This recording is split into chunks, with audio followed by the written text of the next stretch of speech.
درود پاک پڑھیں۔ اللہم صلی علی سیدنا و نبینا و شفیعنا و حبیبنا مولانا محمد معدن وجود الکرام و آلہ الکرام و ابنہ الکریم و امتہ الکریمۃ وبارک وسلم۔ 29ویں پارے میں سورہ قلم ہے۔ نون والقلم وما یسطرون۔ نون جو میں نے بتایا تھا پہلے کہ حروف مقطعات میں سے ہے نا۔ آیت کی 3 قسمیں ہیں: مقطعات، متشابہات، محکمات۔ مقطعات وہ ہیں جن کا معنی کسی کو پتہ نہیں اللہ اور رسول کے علاوہ، تو نون یہ بھی حروف مقطعات میں سے ہے۔ والقلم وما یسطرون، قلم کی قسم اور لکھے ہوئے کی۔ مفہوم یاد ہے؟ قلم اب سے کیا مراد ہے؟ تو بعض مفسرین فرماتے ہیں یہی قلم جو لوگ لکھتے ہیں کہ لکھنے سے دین و دنیا کی مصلحتیں لکھی جاتی ہیں، ہے نا، وہ قلم مراد ہے۔ قلم کی قسم یاد فرمائی جا رہی ہے۔ وما یسطرون، اور لکھے ہوئے کی، یا تو یہ مراد ہے یا پھر وہ قلم اعلیٰ جس کو اللہ تبارک و تعالی نے حکم دیا تو لوح محفوظ پر قلم نے قیامت تک ہونے والی ساری باتیں لکھ دی، یا تو وہ قلم مراد ہے، نوری قلم، ہاں، اور اس کے لکھے ہوئے کی، یعنی جو کچھ بھی اس میں لکھ دیا گیا ہے ان سب کی قسم۔ کیا؟ ما انت بنعمت ربک بمجنون، بے شک آپ اپنے رب کی نعمت سے مجنون نہیں۔ ما انت بنعمت ربک بمجنون، آپ اپنے رب کی نعمت سے مجنون نہیں۔ وَإِنَّ لَكَ لَأَجْرًا غَيْرَ مَمْنُونٍ، اور بے شک آپ کے لیے بڑا اجر ہے۔ وَإِنَّكَ لَعَلَىٰ خُلُقٍ عَظِيمٍ، اور بے شک آپ عظیم خلق پر ہیں، آپ کی خوبو بڑی شان والی ہے۔ یہ آیتیں جب نازل ہوئی کہ ولید بن مغیرہ نے معاذ اللہ رب العالمین سرکار دو جہاں صلی اللہ تعالی علیہ وآلہ وسلم کی شان میں ایک لفظ مجنون کہا تھا، تو اللہ فرماتا ہے ما انت بنعمت ربک بمجنون، آپ اپنے رب کی نعمت سے مجنون نہیں ہیں۔ وَإِنَّ لَكَ لَأَجْرًا غَيْرَ مَمْنُونٍ، اور آپ کے لیے بے شک بڑا اجر ہے۔ وَإِنَّكَ لَعَلَىٰ خُلُقٍ عَظِيمٍ، اور بے شک آپ خلق عظیم پر ہیں، آپ کی خوبو بڑی شان والی ہے۔ فَسَتُبْصِرُ وَيُبْصِرُونَ، اور ان قریب تم بھی دیکھ لو گے وہ بھی دیکھ لیں گے۔ بِأَيِّكُمُ الْمَفْتُونُ، تم میں سے کون مجنون ہے۔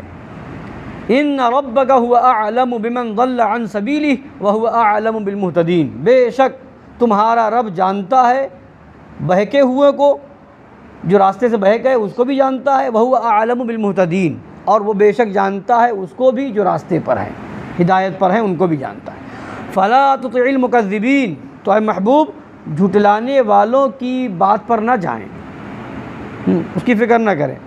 وَدُّوا لَوْ تُدْهِنُ فَيُدْهِنُونَ، وہ تو چاہتے ہیں کہ آپ اگر نرم پڑیں تو وہ بھی نرم پڑ جائیں۔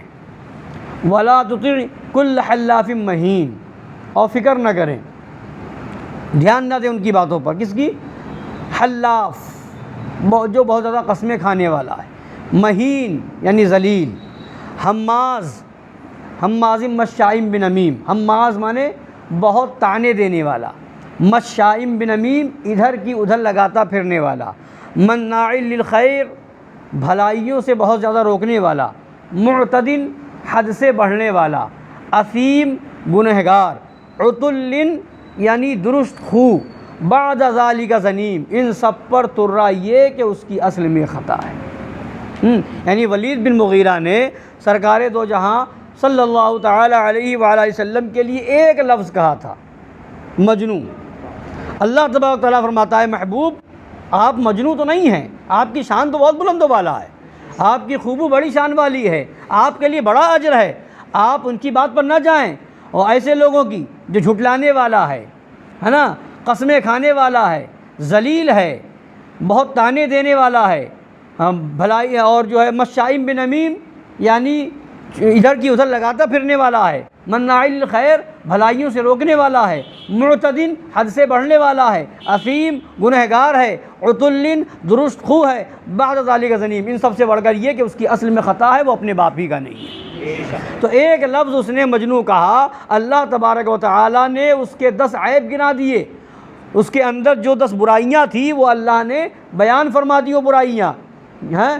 تو اب یہاں پر ایک دو باتیں قابل غور ہیں کہ حضور پاک آج کل جو صلح کلی گمراہ کرتے ہیں، بہکاتے ہیں لوگوں کو، کیا کہتے ہیں کہ حضور پاک صلی اللہ علیہ وسلم کو کافروں نے اتنی اذیتیں دی، تکلیفیں پہنچائی، پھر بھی حضور نے پلٹ کے جواب نہیں دیا، ان کے لیے ہدایت کی دعائیں دیں، تو پھر ہم لوگ بھی تو حضور کے ماننے والے ہیں، تو ہم کیوں کسی کو برا کہیں، ہم کیوں کسی کو گالی بکیں، کیوں کسی کو کافر کہیں، ایسا کہیں ویسا کہیں، اس طرح کی باتیں صلح کلی لاتے ہیں۔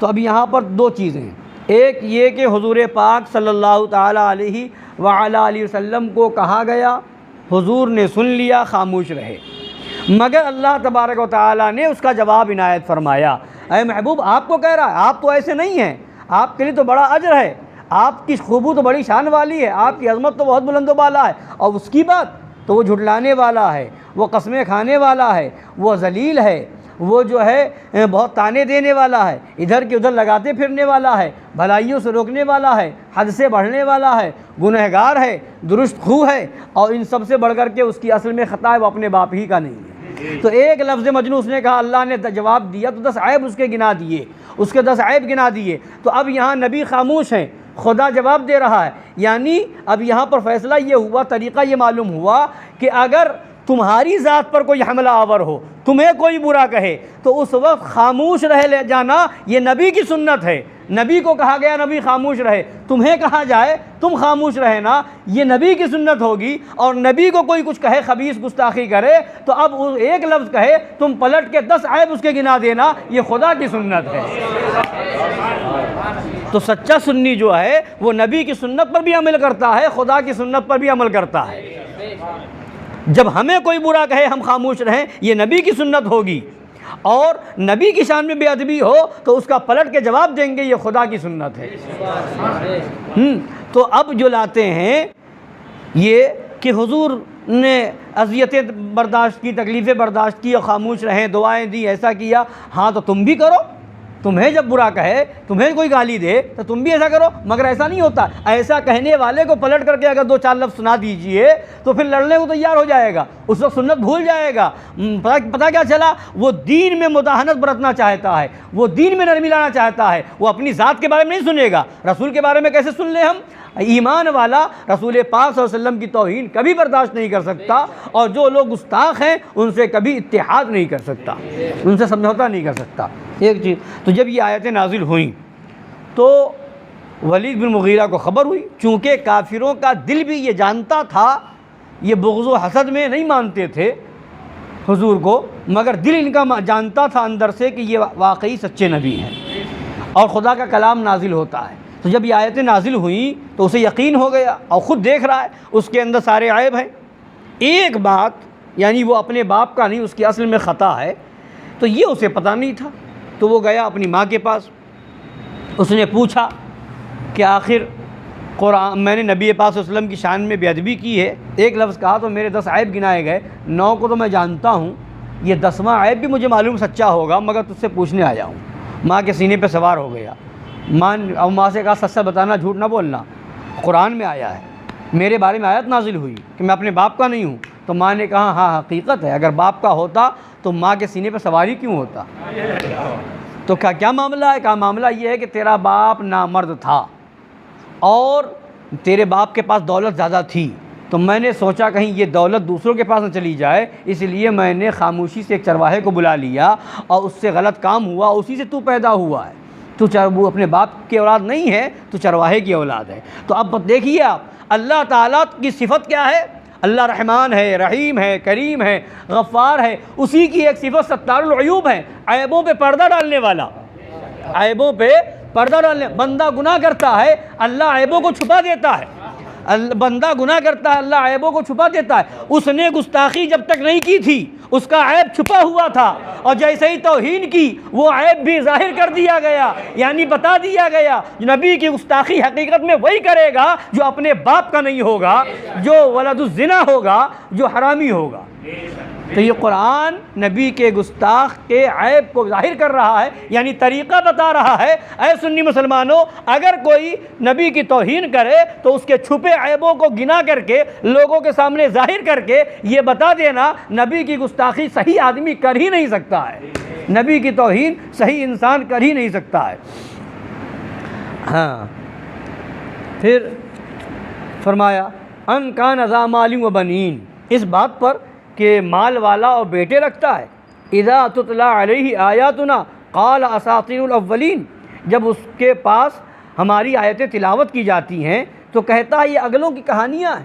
معاذ اللہ، ولید بن مغیرہ یہ کہتا تھا سنسمہ علی الخرطوم، اللہ فرماتا ہے عن قریب ہم اس کی سور جیسی تھوتنی پر داغ دیں گے، اس کی سور جیسی تھوتنی پر داغ دیں گے، یعنی وہ ایسی باتیں کرتا ہے۔ قرآن شریف کے بارے میں یہ کہتا ہے کہ وہ اگلوں کی کہانیاں ہیں، اور اس کو اپنے مال پر بڑا ناز ہے، اس کو اپنی اولاد پر بڑا ناز ہے، اور وہ ہماری آیتوں کے بارے میں ایسا کہتا ہے، ہمارے نبی کی ایسی توہین کرتا ہے۔ تو اب اس کے منہ کو اللہ نے منہ بھی نہیں فرمایا کہ اس کے منہ پر ہم داغ دیں گے، نہیں، اس کی سور جیسی تھوتنی پر داغ دیں گے، یعنی جو گستاخ رسول ہو اس کا منہ اس لائق نہیں کہ اسے منہ کہا جائے، اسے سور جیسی تھوتنی فرمایا گیا، اور یہ قرآن شریف میں فرمایا گیا، اور اسے ہم نماز میں پڑھتے ہیں، خدا کا کلام ہے، نماز پڑھ رہے ہیں، خدا کی عبادت کر رہے ہیں، اور گستاخ رسول کو کیا کہہ رہے ہیں؟ حرامی کہہ رہے ہیں، گستاخ رسول کو یہ سب حلاف مہین، حماز مشاء بنمیم، مناع للخیر، معتد عظیم، عتل بعد ذلک زنیم، سنسمہ علی الخرطوم، یہ سب کہہ رہے ہیں، یعنی قسمیں کھانے والا، ذلیل، اور جو ہے ادھر کی ادھر لگانے والا، تانے دینے والا، بھلائیوں سے روکنے والا، حد سے بڑھنے والا، گنہگار، درست خو، اور اپنے باپ کا نہیں، اس کا منہ نہیں، یہ سور جیسی تھوتنی ہے۔ یہ ساری چیزیں ہم گستاخ رسول کے بارے میں کہتے جا رہے ہیں، تو دنیا میں لوگ کہتے ہیں یہ تو گالی بک رہا ہے، یہ گالی بک رہا ہے، مگر قرآن میں گالی نہیں ہے۔ کوئی کہہ دے گالی ہے تو کافر ہو جائے گا، ہے نا؟ تو گالی مطلب کیا ہوا؟ مطلب یہ ہوا کہ وہ گستاخ رسول کی برائی بیان کرنا گالی نہیں ہے، یہ حقیقت میں قرآنی طریقہ ہے، یہ سنت الہیہ ہے، تو اس کو گالی نہیں کہا جائے گا، اسے خدا کی سنت کہا جائے گا۔ اور یہ قرآن شریف میں آیتیں ہیں، یہ گالی نہیں ہیں، بلکہ یہ تو خدا کا کلام ہے۔ گستاخ رسول کو برا کہتے جاؤ اور ثواب لیتے جاؤ، اور نماز میں پڑھتے جاؤ، خدا کی عبادت ہوتی جائے گی۔ تو یہ ہے، یعنی مطلب کیا؟ قرآن پاک میں نازل کر کے بتا دیا گیا، چاہتا تو اللہ اپنے محبوب سے کہوا دیتا، محبوب آپ فرما دیجئے ایسا ہے، یہ ایسا ہے، یہ ایسا ہے، مگر وہاں کہہ دیا جاتا، حضور فرماتے، وہ حدیث ہوتی۔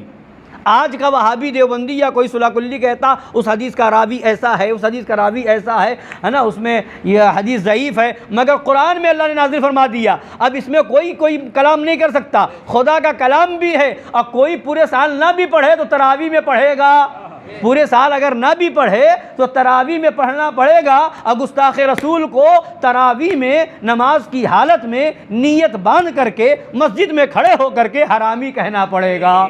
فرق یہ ہے کہ ہم اردو میں کہتے ہیں، قرآن شریف میں عربی میں، بس یہ فرق ہے۔ تو مطلب کیا ہوا کہ یہ قرآن شریف میں اللہ نے واضح کر دیا کہ گستاخ رسول کی کوئی رعایت نہیں، اس سے کوئی سمجھوتا نہیں، جو نبی کا نہیں وہ ہمارا ہے، جو نبی کا ہے وہ ہمارا ہے۔ اللہ تعالی ہم سب کو اس پر عمل کرنے کی توفیق عطا فرمائے، اور اسی یعنی محبت رسول میں زندگی گزارنے کی توفیق عطا فرمائے، قرآن و حدیث کی روشنی میں عقیدہ اپنا صحیح رکھنے کی توفیق عطا فرمائے، آمین۔ وما علینا الا البلاغ المبین۔ السلام علیکم۔